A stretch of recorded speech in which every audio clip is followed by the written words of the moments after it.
Hi అండి, welcome back to Karuna's cooking channel. ఈరోజు సింపుల్గా తయారు చేసుకునే లంచ్ బాక్స్ రెసిపీ చూద్దాము. వండిన అన్నం ఉంది అంటే 5 నిమిషాల్లో ఈ రెసిపీ తయారు చేసేసుకోవచ్చు. ఇలాంటి సింపుల్ రెసిపీస్ కావాలి అనుకుంటే కరుణాస్ కుకింగ్ ఛానల్ని సబ్స్క్రైబ్ చేసుకోవడం మర్చిపోకండి.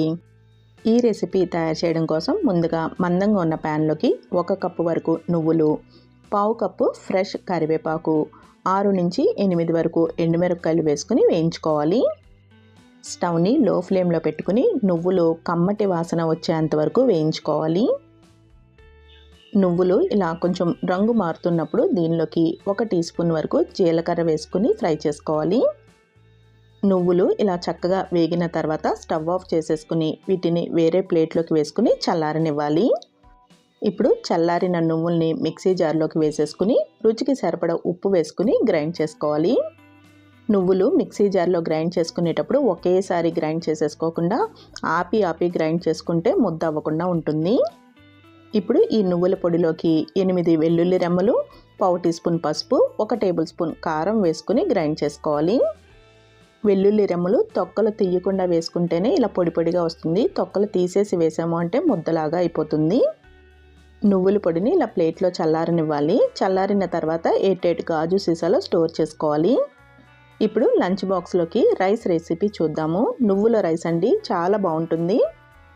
ప్యాన్లోకి 1 గరిటె వరకు నూనెను వేసుకుని వేడి చేసుకుని దీనిలోకి 3 టేబుల్ స్పూన్ల వరకు పల్లీలు వేసుకుని వేయించుకోవాలి. పల్లీలు వేగిన తర్వాత వేరే ప్లేట్లోకి తీసేసుకుని చిన్న ఉల్లిపాయని చీరికల్లాగా కట్ చేసుకుని వేసుకుని వేయించుకోవాలి. ఉల్లిపాయ ముక్కలు కొంచెం మెత్తపడిన తర్వాత ఫ్రెష్ కరివేపాకు కూడా వేసుకుని వేయించుకోవాలి. ఉల్లిపాయ ముక్కలు కొంచెం గోల్డెన్ బ్రౌన్ కలర్కి వచ్చిన తర్వాత దీనిలోకి 3 టీ స్పూన్ల వరకు నువ్వుల పొడి వేసుకుని ఒక్కసారి గరిటెతో కలుపుకుని 2 కప్పులు వండిన అన్నంని వేసుకుని కలుపుకోవాలి. అన్నము చల్లారిన అన్నం అయితే మనకి ముద్ద అయిపోకుండా ఉంటుంది.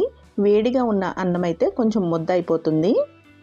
ఫ్రైడ్ రైస్ ఇలాంటి ఫ్లేవర్డ్ రైస్ లాంటివి చేసుకున్నప్పుడు అన్నం ఎప్పుడు కూడా చల్లారింది అయితేనే బాగుంటుంది. అన్నంలోకి నువ్వుల పొడిని బాగా కలిపిన తర్వాత ఇంకొక 2 టేబుల్ స్పూన్ల వరకు నువ్వుల పొడిని వేసుకుని కలుపుకోవాలి. ప్యాన్ మందంగా ఉన్నది తీసుకుంటే రైస్ అడుగున అంటుకోకుండా ఉంటుంది.